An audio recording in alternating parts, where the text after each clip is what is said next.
Assalamualaikum warahmatullahi wabarakatuh.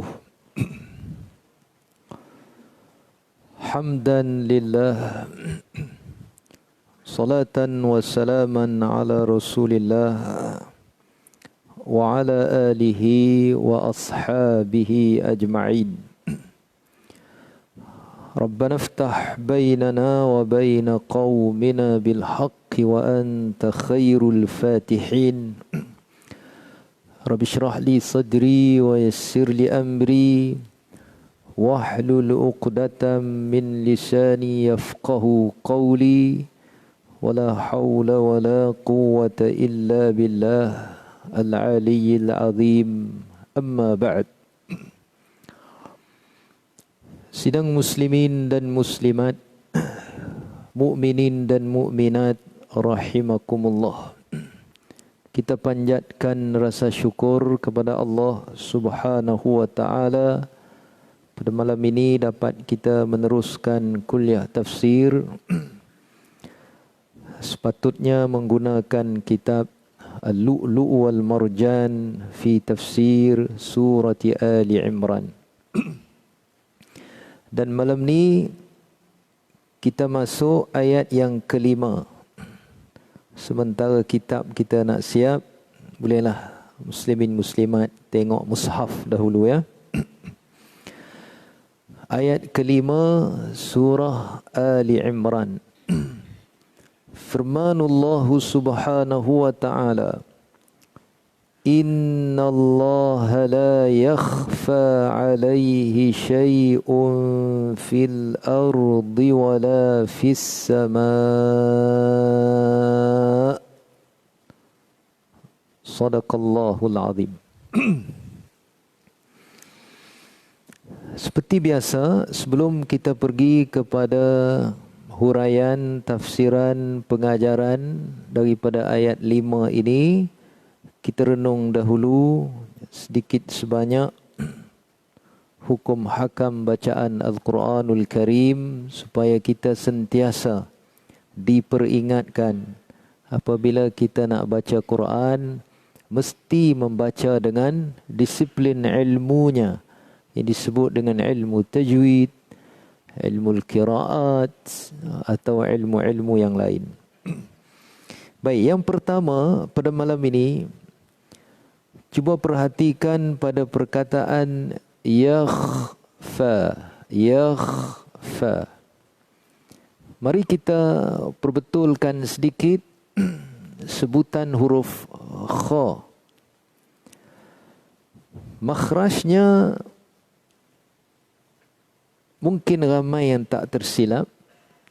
Cuma dari segi sifatnya kita nak kongsi sikit pada malam ini, di mana salah satu daripada sifat kha ini ialah apa yang disebut sebagai mahmus ataupun hamas. Antara sifat-sifat huruf ialah hamas. Sifatuha jahrun wa rakhun mustafal munfatihun musmatatun wa didda qul. Mahmusaha fahassahu syakhsun sakat syadidu lafzun ajid qatin bakat.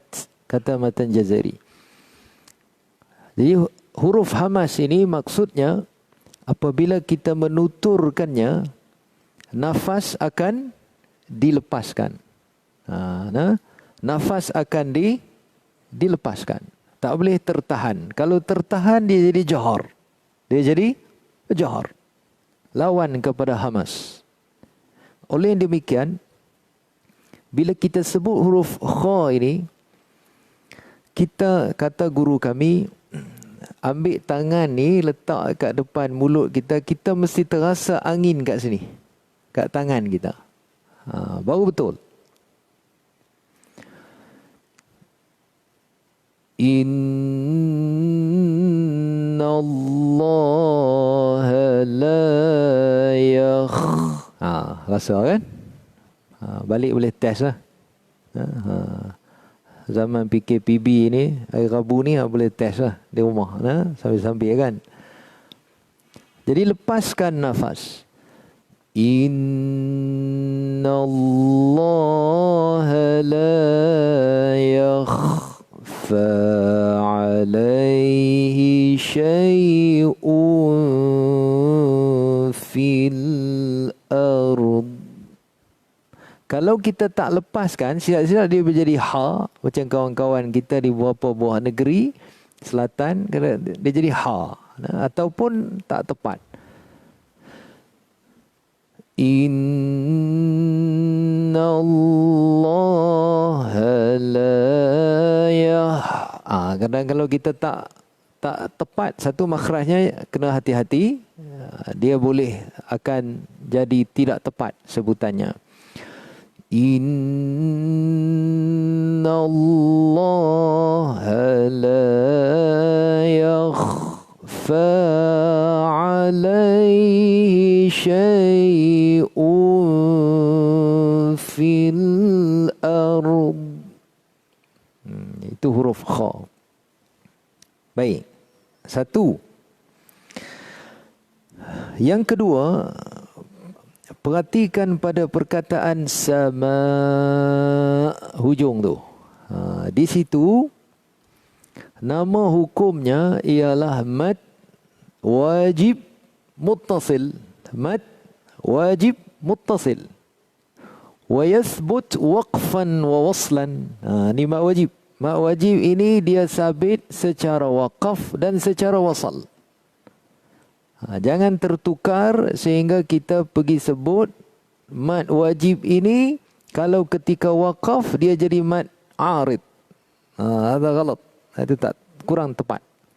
Jadi tetap kena dipanjangkan dengan qadar isba', dengan qadar 5 harakat. La yakhfa alaihi syai'un fil ardi wala fis sama'. 5. Mesti 5. Kerana dia mad wajib. Jangan tertukar pergi sebut mad arid. Contoh kadang-kadang kan kita baca ayat kursi kan. Kita baca ayat kursi. Wala yuhituna bi syai'in min ilmihi illa bima syaa. Pastikan cukup harakatnya. Kadang-kadang bila tahlil nak cepat kan, illa bima syaa. Tu imam panjang sikit merepek dia. Sepatutnya kena sempurnakan. Apalagi ayat kursi kalau kita baca untuk tujuan rawatan dan sebagainya kan. Tuan-tuan kena baca dengan betul ayat kursi tu, dengan tajwidnya, dengan waqafnya. Contoh kan kawan kita kena gangguan.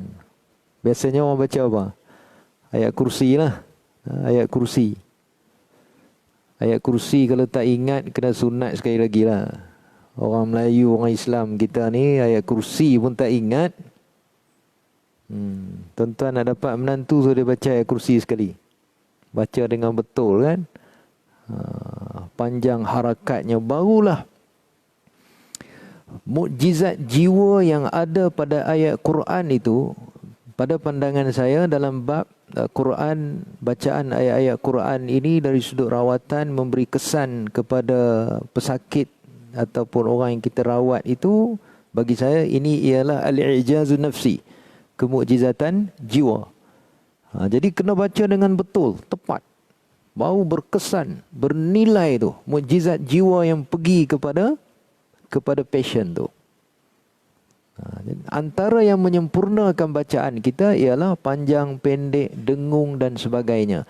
Kualiti mukjizat jiwa tu sempurna pada ayat itu. Tuan-tuan boleh test baca pada air, ada beza kalau tuan-tuan baca dengan tepat.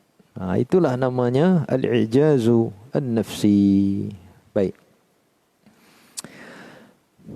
Muslimin dan muslimat rahimakumullah. Mari kita tengok pula apa huraian, tafsiran, pengajaran yang boleh kita ambil daripada ayat 5 surah Ali Imran. Allah mulakan ayat ini dengan inna.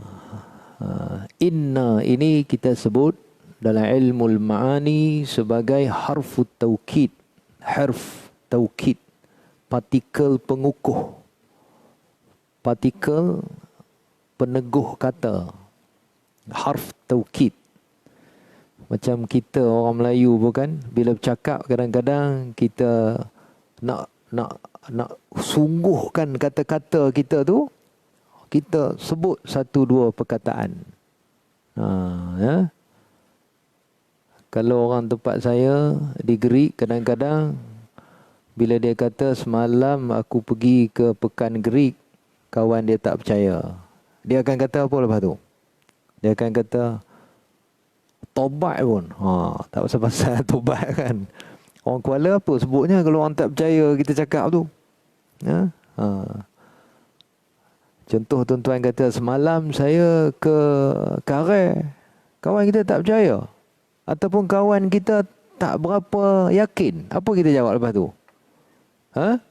Ada kan bahasa-bahasanya yang kita gunakan. Kalau kami di Gerik tu cara bahasa petani ni wajib pun. Wajib pun ada semua. Tak pasal-pasal wajib. Tapi bukan makna wajib semayang, wajib puasa tu. Makna wajib tu pengukuh kata. Dalam fenomena bahasa Melayu pun ada. Dalam bahasa Arab disebut harf taukid. Ni inna. Dibahas dalam bab adrabul khabar dalam ilmu al-ma'ani sana. Apabila satu kenyataan khabari, bukan insya'i. Apabila satu kenyataan ayat penyata yang diragui kenyataan itu. Contoh macam tadi, tuan-tuan pergi sebut kan, semalam saya ke Pekan Karai makan kenuri. Kawan kita kata, mana ada orang buat kenuri musim PKP. Kita apa Perak ni esok? PKPB ke PKP? PKPB ya. Mana ada orang dia tak percaya. Maka kita pun sebut inna, letak satu partikel saja. Dia panggil jangan letak inna pula, mana orang Karai nak tahu, mana orang sini nak tahu.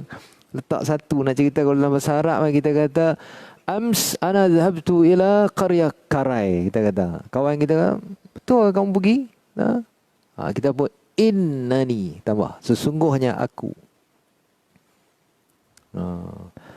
Orang Masjid Ridwaniyah kena belajar bahasa Arab ya. Rugilah tak belajar bahasa Arab. Nanti kita selang-seli lah tuan ya.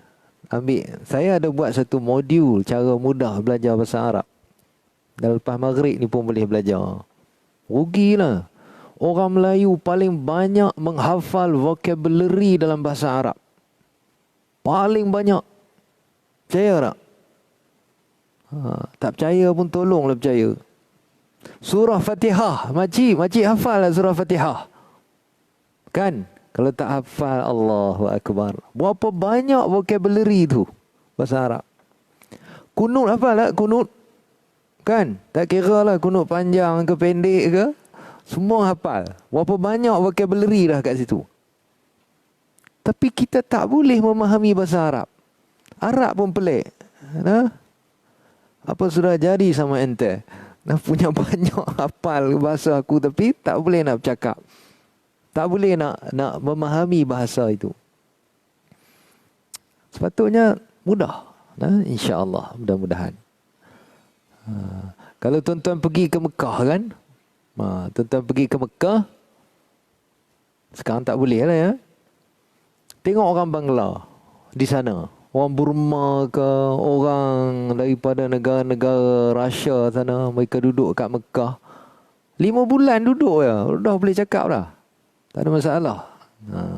Jadi apa yang penting kita nakkan bahasa standard tu, bahasa Quran ni. Yang saya istilahkan dengan bahasa Arab untuk ibadat. Untuk ibadat. Wah, manisnya kita baca Quran bila ada ilmu bahasa Arab dalam diri kita. Sungguh tuan-tuan, nikmat manisnya. Mudah-mudahan ya. Baik, kalaulah orang yang kita bercakap dengan dia tu, dia yakin dengan apa yang kita cakap. Tak payah letak partikel, tak payah letak inna. Tak payah. Tak payah taubat wajib pun tak payah. Tapi kalau dia ragu, kita kena letak satu. Kita kena letak satu partikel. Ini Allah Ta'ala letak satu. Satu. Kalau orang tu ingkar, kalau dia mungkir, contoh kita kata semalam saya pergi makan kenduri di kampung Kare, dia kata kamu bohong. Semalam awak nampak kamu di mana tu? Oi, dia kata kita bohong. Mana dia ingkar, kita kena letak berapa? Kena 2. Taubat wajib. Kalau orang gerik, siapa pernah 2 gerik tahu. Dia kena letak 2. Kata peneguh, kata pengukuh. Itu dalam disiplin ilmu ma'ani. Di sini Allah letak satu. So apa kita boleh faham di sini? Ada orang yang ragu tentang kenyataan Quran ini. Sebab itu Quran letak satu partikel. Baik. Dan kita terjemahkan inna ini dengan sesungguhnya. Sesungguhnya. Sesungguhnya Allah. Satu lagi kalimah Allah kita jumpa ya. Allah ini ialah salah satu daripada nama zat Tuhan. Ada berapa nama zat Tuhan? Ada 99 nama. Salah satunya ialah Allah. Jadi Allah ini ialah salah satu daripada nama Tuhan. Zat Allah, zat Tuhan. Nama lainnya apa? Ar-Rahman, Ar-Rahim, Al-Malikil Quddus, As-Salamul Mu'min, Muhaimin, Al-Azizul Jabbarul Mutakabbir. Kalau boleh tuan-tuan, selalulah menyebut nama-nama Allah. Sebut Allah dapat pahala. Allah, Allah, Allah. Terkejut Allah. Ini terkejut orang pocut. Leceh orang Islam. Terkejut orang pocut. Orang Kuala apa sebutnya kalau terkejut ya? Macam-macam lah ya. Jangan mencarut lah. Leceh lah mencarut. Hey! Dia mencarut. Orang ramai pula ni. Cuba terkejut Allah. Dapat pahala. Terkejut Allah. Allah, Allah, Allah. Lillahi 99 isman, 100 ghairil wahid, faman hafidhaha dakhala al-jannah. Hadis sahih rawahu al-Bukhari. Bagi Allah Ta'ala itu 99 nama. Siapa yang menghafalnya, beriman dengannya, beramal dengannya, masuklah dia ke dalam syurga Allah Subhanahu wa Ta'ala. Jadi jangan tak hafal lah Asmaul Husna. Telah dinasyidkan. Buat-buat tuan-tuan tahu pula maknanya. Kan? Dan Allah ini kita dah terang dulu dalam ayat kedua dulu. Dari sudut morfologinya, sarf, macam mana dia jadi perkataan Allah itu. Asalnya ilahun, Tuhan. Maknanya Tuhan. Diletak alif lam ma'rifah, akhirnya jadi Allah. Dan Tuhan sendiri menggunakan namanya dalam Al-Quranul Karim. Baik.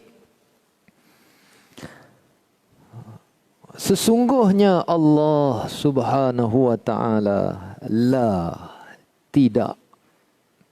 Allah tidak yakhfa. Yakhfa sembunyi. Bukan Allah sembunyi. Fa'il dia selepas ni saya kira. Dan sesungguhnya Allah tidak tersembunyi alaihi atasnya, olehnya.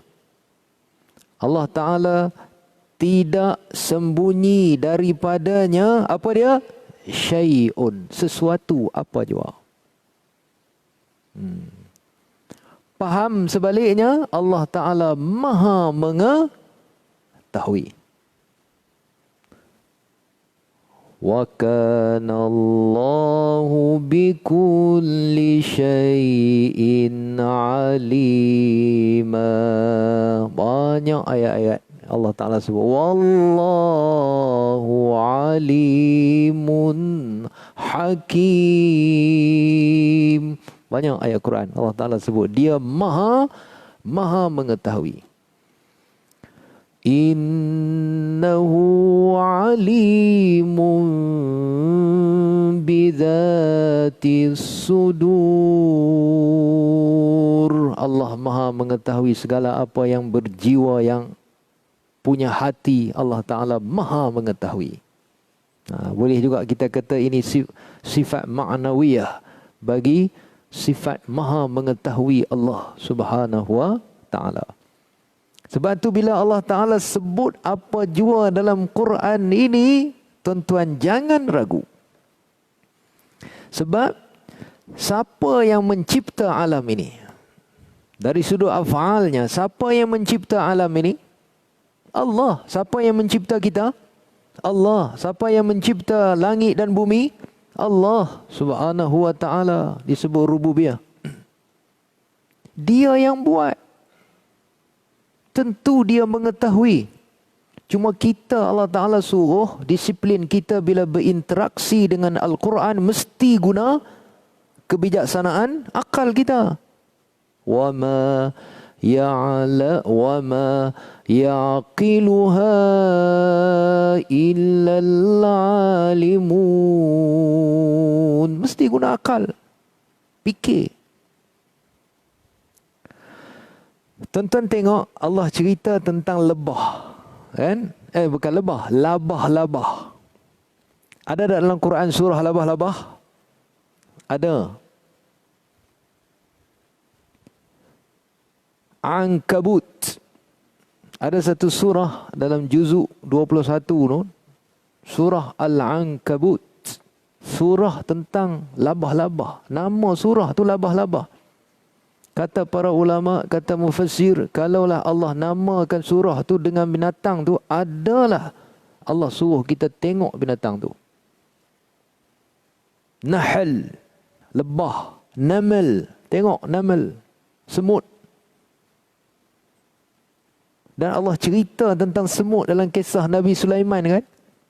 Semut ni tuan-tuan tahu dia ada berapa spesies semut?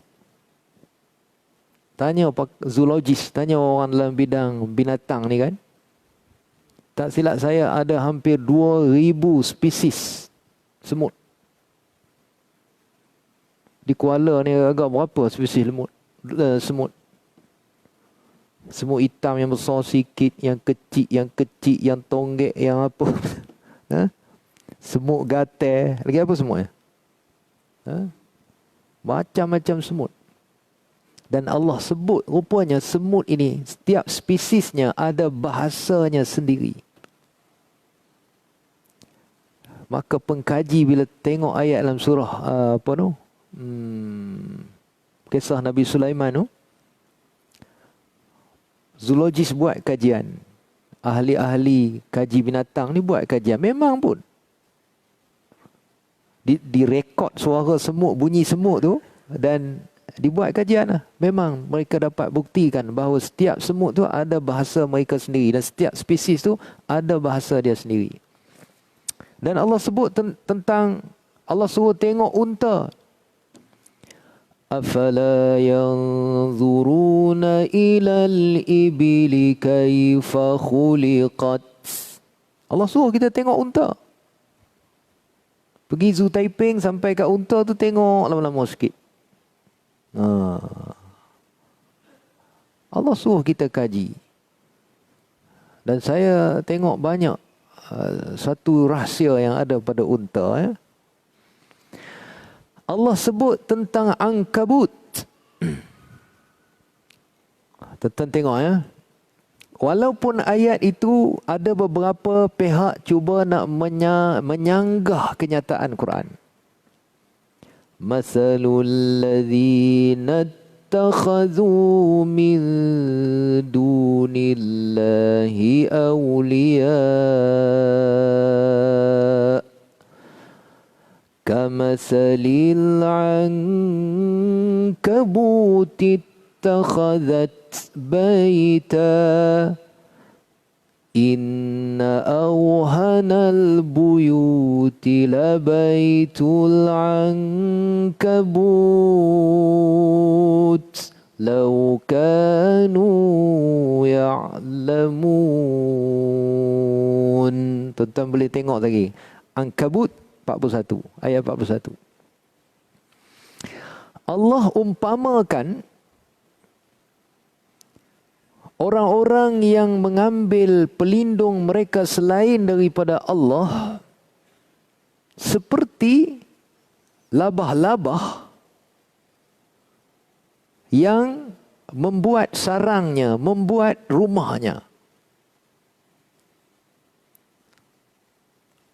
Allah kata, dan selemah-lemah rumah itu ialah rumah tempat tinggal labah-labah.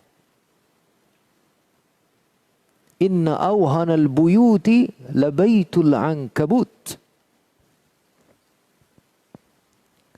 Hujung tu Allah Ta'ala letak apa? Lau kanu ya'lamun. Jika kamu mengetahui. Tengok. Tuan-tuan tengok. Saya buat analisis. Kalau ayat-ayat Quran, apabila ada seperti itu, ada rahsia Allah Ta'ala nak cerita dalam ayat itu. Tuan-tuan tengok surah Yasin kita baca kan. Subhanallazi khalaqal azwaja kullaha mimma tunbitul ardu wa min anfusihim wa mimma la ya'lamun. Tengok Allah Ta'ala sebut, Dia Maha Suci Allah Ta'ala yang menjadikan segala sesuatu itu pasangan. Tumbuh-tumbuhan ada pasang-pasangan. Tuan-tuan tengok apa tumbuh-tumbuhan tu ya, ada jantan betina, benih jantan, benih betina. Dan daripada diri kita sendiri dan daripada apa yang kamu tak tahu. Ada protonnya, bukan kata proton tu, neutronnya, ada positif, ada negatif, baterinya ada negatif, positif, berpasang-pasangan. Bila Allah Ta'ala sebut dengan gaya bahasa macam tu, tuan-tuan, ada rahsia sebenarnya. Ini pun sama. Para saintis telah menemui bahawa sarang labah-labah yang tuan-tuan tengok macam tak berapa kuat, sebenarnya dia lebih kuat daripada sarang-sarang yang lain. Tuan-tuan boleh baca, tengok. Jadi macam kontradik. Quran kata semua lemah rumah ialah rumah labah-labah. Tapi ahli sains hari ini jumpa dia sebenarnya keluar sarang dia tu keluar daripada abdomen dia tu. Kan tuan-tuan tengok labah-labah. Rupanya bila kita kaji tengok ayat-ayat rentetan ayat 10 sampai ayat 41 bahkan selepas ayat 41 tu, rupanya Allah nak cerita suatu yang lebih jauh daripada yang kita nampak. Sebab tu kena apa? Kena fikir. Allah cerita sebelum ayat 41 tu, wa qaruna wa fir'auna wa haman. Allah Ta'ala cerita tentang Qarun, Fir'aun, Haman. Labah-labah ni tuan-tuan rupanya rumah tangga mereka, keluarga mereka ialah keluarga yang porak-poranda.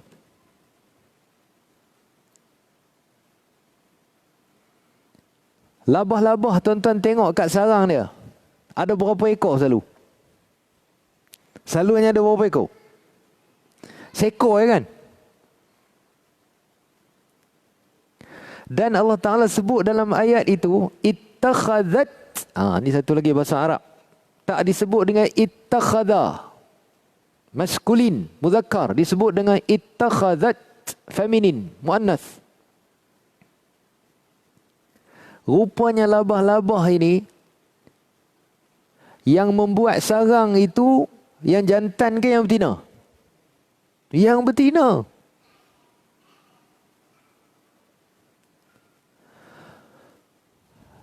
Yang betina ni yang buat sarang tu. Tapi bila dia nak bertelur, dia perlu kepada siapa? Dia perlu juga yang jantan. Tuan-tuan tengoklah YouTube banyak orang mula yang betina ni bila musim mengawan dia pun kira bahasa kitanya nak mengorat dah. Mula dia mengorat yang jantan ni. Dan akhirnya bersenyawalah mereka. Bila bersenyawa, kawan ni pun bertelur apa semua. Lepasnya mengawan tu, yang betina ni akan makan yang jantan tu. Kira suami dia lah kot Suami dia. Lepas main tu makan.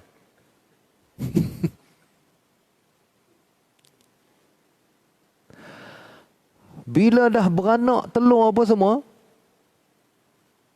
dia makan anak dia. Kadang-kadang anak sama anak ni makan sama sendiri. Dia haiwan pemangsa. Lepas tu bila anak ni dah besar sikit, tengok mak dia macam dia makan mak dia. Inilah contoh kehidupan rumah tangga. Di situ. Baik kat situ rupanya Allah Ta'ala nak cerita apa? Jangan kamu jadi seperti keluarga labah. Labah yang rumahnya nampak kukuh. Memang saintis jumpa hari ni, sarang labah-labah tu kukuh daripada sarang semut, sarang yang lain-lain. Memang kukuh, tetapi runtuh kerana apa? Kerana yang ada dalam sarang itu porak-poranda, hiruk pikuk. Ayah kelahi dengan mak, mak makan ayah. Anak makan gaduh sama sendiri. Sebab tu di sarang labah-labah tu biasa kita tengok ada seekor ya. Itulah dia yang paling kuat masa tu. Mungkin anak, mungkin mak, mungkin apa semua. Lepas ayat tu Allah Ta'ala suruh fikir balik. Allah Ta'ala kata, tilkal amthalu nadribuha linnas. Itulah contoh yang kami tunjukkan kepada manusia, kepada kita. Jangan rumah tangga kita menjadi seperti rumah tangga labah-labah. Walaupun sarangnya kukuh, tetapi runtuh, musnah. Bergaduh sama sendiri, adik-beradik dan sebagainya. Berbunuh-bunuhan, makan sama sendiri. Wal'iyazubillah. Itu yang Allah Ta'ala sebut, وَمَا يَعْقِلُهَا إِلَّا الْعَالِمُونَ. Tidak akan dapat memikirkan benda ini melainkan orang-orang yang berilmu, yang cuba nak cari ilmu, memikirkan apa rahsia yang ada, yang tersembunyi dalam kenyataan Allah Subhanahu wa Ta'ala. Kita baca pun, ya Allah, walaupun orang cuba menyanggah mengatakan kenyataan Quran ini tidak tepat dengan penemuan moden, tetapi bila kita tengok balik rentetan ayat itu Allah Ta'ala cerita, kita fikir dalam sikit, baru kita nampak rupanya. Subhanallah. Allah yang cerita. Dia tahu semua. Adakah kehidupan labah-labah itu di luar pengetahuan Allah? Tidak. Allah Maha mengetahui. Inna Allah la yakhfa alaihi syai'un fil ardi wala fis sama'. Banyak ayat-ayat lain tuan-tuan ya. Sebab tu kadang-kadang kita kena yakin sungguh Allah Ta'ala Maha mengetahui. وَلَا يُحِيطُونَ بِشَيْءٍ مِّنْ عِلْمِهِ إِلَّا بِمَا شَاءَ. Allah Maha mengetahui. Tadi ada satu orang tanya saya tentang menggugurkan kandungan. Menggugurkan kandungan. Ya, ibu-ibu muda hari ini kan, lepas bersalin, yalah, selalu dia kata lepas 100 hari ya. Lepas 100 hari, sebelum 100 hari tu jangan dah lagi. Habis cukup 1 hari terus dia. Dah silap, mengandung pula. Habis-habis pantang tu, mengandung. Jadi dia tanya, apa hukum pergi test tengok positif? Apa? Disahkan mengandung lah, anak kedua. Dia tak mau mengandung lagi. Tu yang kata silap hari bulan ke macam mana kan? Orang Greek kata bedil, silap bedil. Orang Kuala apa katanya?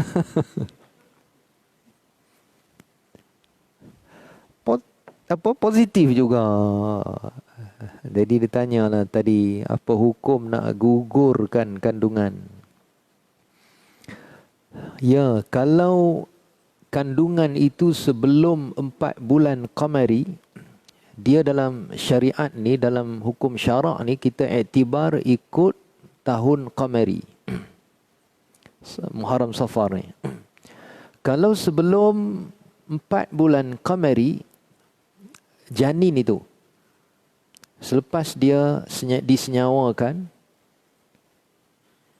maka harus, kalau kita nak gugurkan, gunalah kaedah-kaedah yang selamat.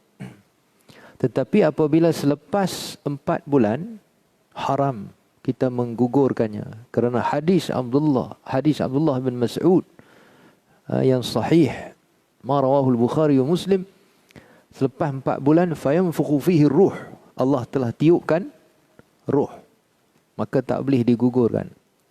Melainkan faktor-faktor perubatan lah. Oh boleh, dia kata, saya nak gugur lah ni. Tak tahu Ustaz, sebab baru lagi bersalin, lepas tu ekonomi pun tak berapa ni. Kan? Saya pun terus bagi pandangan saya nak. Saya kata kalau nak gugurkan dari segi hukumnya harus, setengah ulama kata makruh, walaupun ada yang tak benarkan. Tapi jumhur membenarkan kalau sebelum 4 bulan. Saya kata, tapi pandangan saya lah, kalau boleh janganlah digugurkan. Janganlah digugurkan kandungan itu. Kerana Allah juga atas lidah Nabi menjelaskan kepada kita, selepas kandungan ini, Allah telah tiupkan untuknya apa? Ajal maut Allah tentukan. Rezeki Allah tentukan. Ya. Jadi jangan bimbang. Apabila dia sampai 4 bulan nanti, Allah tiupkan rezekinya dalam bahasa hadisnya. Allah tentukan jodohnya. Allah tentukan dah ajal mautnya. Jadi jangan bimbang. Biarlah. Itu pandangan saya lah. Kalau siapa-siapa yang tersilap bedil, istilah kan. Jadi biarlah. InsyaAllah, mudah-mudahan kan. Ada satu kes tu, dia nak gugur kan. Bapa mentuanya mengaji sikit. Ya, bapa mentua kata, jangan kamu gugurkan. Kamu gugurkan, aku gugurkan kamu. Oh, garang bapa mentua ya. Nah, alhamdulillah, dia nakkan anak perempuan. Yang dia nak gugurkan tu bila bersalin, itulah anak perempuan yang dia impikan. Allah izinkan. Tapi kalau dia nak gugurkan kalau atas faktor ekonomi, bimbang tak macam mana nak ni kan, itu saya rasa bukan alasan yang kukuh lah. Ya? Yakinlah Allah bagi rezeki pada anak ini. Don't worry. Cuma kalau atas faktor tibbi, kalau atas faktor medical, okey. Contohnya doktor kata ni kan ada masalah ni, ada komplikasi ke kompilasi. Kadang-kadang kita bertukar kan. Kalau ada yang boleh menyebabkan ibunya bermasalah nanti begini-begini dan sebagainya, itu fine, tak apalah. Kalau nak gugurkan. Yang tu kalau doktor mengesahkan, sebab mereka dalam bidang itu, mereka mengetahui sebab musababnya. Kalau itulah maka haruslah, tak apalah gugur. Tapi kalau faktor ekonomi, faktor tak larat lah ustaz, nak jaga seorang ni pun tak larat, saya rasa itu bukan sebabnya lah. Terimalah dia, insya-Allah. Mudah-mudahan banyak yang Allah beri pada kita nanti. Sebab Allah Maha mengetahui. Dia bagi itu, Allah Maha mengetahui. Cuma dari segi hukumnya, kalau nak gugur sebelum kandungan itu berusia 4 bulan. Ni pegang ayat ni. Allah Maha mengetahui. Tiada apa yang tersembunyi dalam ilmunya. Allah Maha mengetahui. Jadi jangan kita melepasi apa yang Allah sebut. Tuan-tuan baca surah Luqman, di hujung surah Luqman. Innallaha indahu ilmus sa'ah. Allah lah sahaja yang mengetahui ilmunya tentang bila hari kiamat akan berlaku. Wa yunazzilul ghaith. Dia yang mengetahui hujan turun ke tak. Kemudian Tuhan kata apa? Wa ya'lamu ma fil arham. Dia Maha mengetahui apa yang ada dalam rahim. Jangan melepasi ayat ini. Allah sebut macam tu. Walaupun doktor pakar dah scan, 3D scan, nampak 2 biji. Apa 2 biji tu? Hari ini scan yang 3D tu boleh nampak. Doktor kata ini lelaki. Nampak tak 2 biji tu? Tuan-tuan, walaupun dah nampak dalam scan 3D tu, tetapi bila keluar bukan lelaki, tetapi perempuan. Allah kata dah. Sebab itu, kita boleh menerima hukum sebab dan musabab. Para doktor yang mahir dalam bidang itu, fas'alu ahla dzikri in kuntum la ta'lamun, tanyalah mereka, mereka tahu sebab dan musababnya. Kan? Allah pun suruh kita mengaji ilmu sebab musabab ini. Cara doktornya, cara ilmu falaknya, ilmu falak tradisional pun kita belajar, kita tahu sebab dan musabab. Kenapa kalau hari Khamis kita nak keluar kena menghala ke barat daya, barat laut? Ini ada kiraannya. Bukannya ramalan merapu di kalangan ulama falak tradisional. Diletakkan tarikh kemerdekaan kita bila? 31 hari bulan Ogos. Ni orang Kuala kena bangga ada Madrasah Idrisiyah ni dulu. Tuan Guru Haji Abdullah Pak Him ni. Ni ahli falak terkenal. Dia yang mengira tu. Sehingga dapat tarikh 31 hari bulan Ogos 1957. Ada kiraan-kiraannya. Menanam hari apa, membina hari apa. Ini ada kiraan-kiraannya. Sebab musababnya. Supaya doktor ni, dia ada sebab musababnya. Kenapa janin ini akan cacat kalau begini-begini. Dia ada sebab musabab. Dia boleh menerangkan. Tetapi mesti biiznillah. Jangan melepasi rububiyah Allah subhanahu wa ta'ala. Kadang-kadang kita silap. Sampai kita yakin betul kepada mereka, orang dalam bidang itu, sehingga kita melupakan yang menentukan sebenarnya ialah Allah. وَمَا تَدْرِي نَفْسٌ مَاذَا تَكْسِبُ غَدًا. Dia saja yang mengetahui rezeki kita esok. Esok gaji masuk ustaz, cocok tentu ada punya. Jaga baik-baik. Tak baik kata macam tu. Walaupun dia taklah i'tiqad melepasi ketentuan Allah, tapi kena diperingatkan selalu. Berapa ramai orang yang cocok tak keluar pun. Kan? Cocok dah, tekan dah nombor, collapse kat situ. Tak merasa pun. Allah yang menentukan. Wa ma tadri nafsun bi ayyi ardin tamut. Di bumi mana kamu mati, Allah Maha mengetahui.